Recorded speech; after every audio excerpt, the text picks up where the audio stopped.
Okay, we'll continue with the public hearing, and if anyone wishes to speak, you may do so at this time.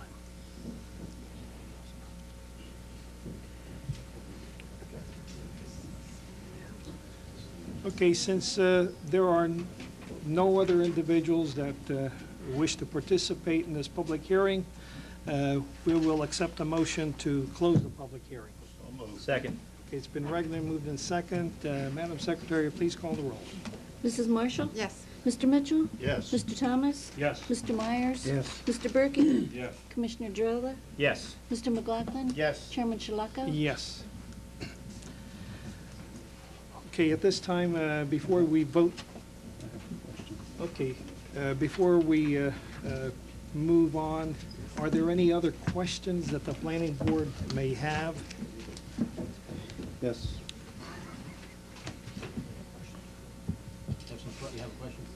1 year out when you do the monitoring, now if the criteria that you've established for the sound isn't met, I know you say that you're going to stay within the ordinance. The ordinance is 80 decibels. Now, if it doesn't meet the 55 decibels or 59, are you willing to put additional sound barriers up to absorb that sound, to reduce it down to the levels? And it seems to me like you're pretty sure that you're going to meet that criteria, so it shouldn't be a problem. The statement made at the GDP hearing was that if those standards aren't met, we will do what we need to do regarding sound mitigation. Now, yeah, as far as the ordinance is concerned, now I'm talking about tonight's testimony. The 55 decibels, the 59 decibels, and the 55 decibels at Porreca Drive. Now, if that criteria isn't met that you've established from your engineer, are you willing to put additional sound barriers up to meet those levels?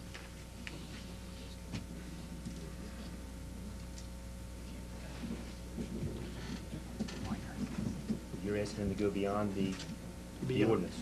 No, I'm talking about the 1 year study down the road. The answer to the question is the same as it's been throughout our presentation. We have done what we've done what we have been able to do to deal with mitigation of sound emanating from the areas and to the areas that people expressed a concern. Well, then let me ask you, what's the use of doing a 1 year study? In order to report to the city and to ourselves as to exactly what's going on at that site. We've given the projections. We were frankly, we were asked to do it, and we agreed to do it because we were asked to do it.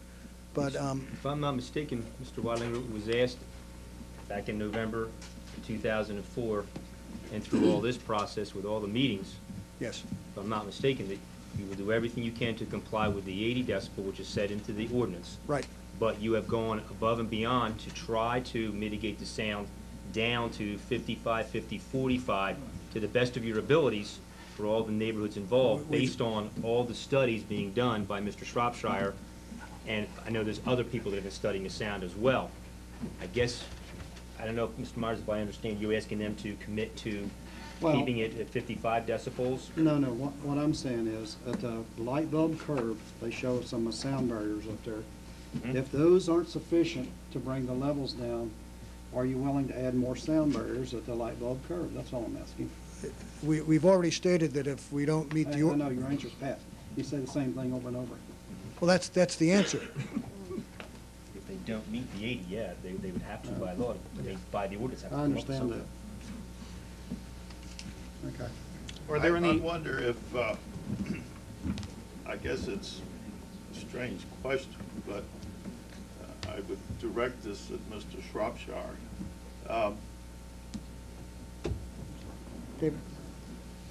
Can you tell, we're talking about, it seems to me like semantics. We're talking about 55 and 50 and 45.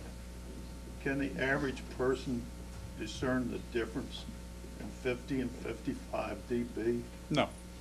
It would be difficult to determine that. And we're throwing a lot of numbers out here, but maybe something that adds some relative intensity information for the board and for the public. A commercial entity is allowed to generate 65 decibels at a residential property line from 7 a.m. to 10 p.m. Permitted. You're not allowed to do that. So even the discussion that we're having about what the ambient levels are and everything, tomorrow your industrial park could go in there and generate higher levels than the board's even asking about with regard to the mitigation that we're trying to recommend and institute for this light bulb curve. So that, I hope that gives a little order of relativity to what we're talking about. Well, that's what I was asking for, because I think we're just playing with numbers here. I think if we meet a criteria, I don't think a person on Porreca Drive is going to know the difference if it's 59 or it's 49. I don't think they'll recognize the difference. I'm sensitive to sound. I lost my hearing to noise in the days that we weren't conscious of ear protection. And I spent a lot of years flying around those airplanes with big engines and no protection. So if you have a dB level of 90, 100, 110, then you can feel it. You'll know it. It affects you emotionally. But it seems it's strictly a play of numbers, the difference between 45 and 60, I think. Am I correct? There is, I mean, you'll understand the difference between 45 and 60. I mean, you would understand it. But our conversation right here is about 65 decibels. That's what we're talking about. What is the dB level in this room If everybody tonight? was silent, the dB level would be about 45. If everybody just, and we were just listening to the hum of the lights, it'd be about 45. And if we take a 5-minute potty break, and everybody starts talking, it goes up to 80, right? Oh, absolutely. Well, we may not reach 80, but if everybody talked at the same time, we could. Okay. Okay, thank you. Are there any other questions? Okay, since the board has no further questions, we'll accept a motion at this time.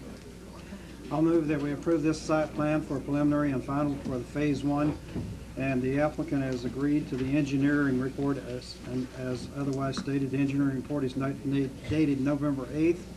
Their reply to that is dated November 18th. And also, in addition to that, they've agreed to several other items and to do other things here tonight that will be part of the motion.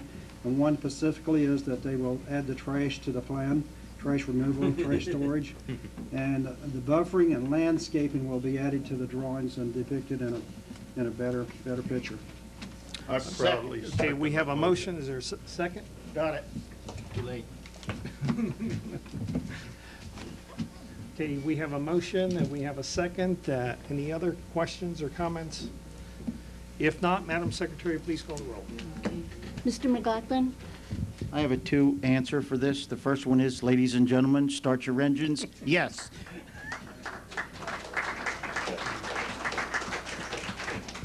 Commissioner Drilla? line for that on my list. Yes. Mr. Berkey? Yes. Mr. Myers? Yes. Mr. Thomas? Yes. Mr. Mitchell? With my vote, I also want to say thank you to the developers, because not only have they been cooperative and patient, they have worked with the community to try to meet our needs. And I thank them for going above and beyond what was really required. So we thank you, and I vote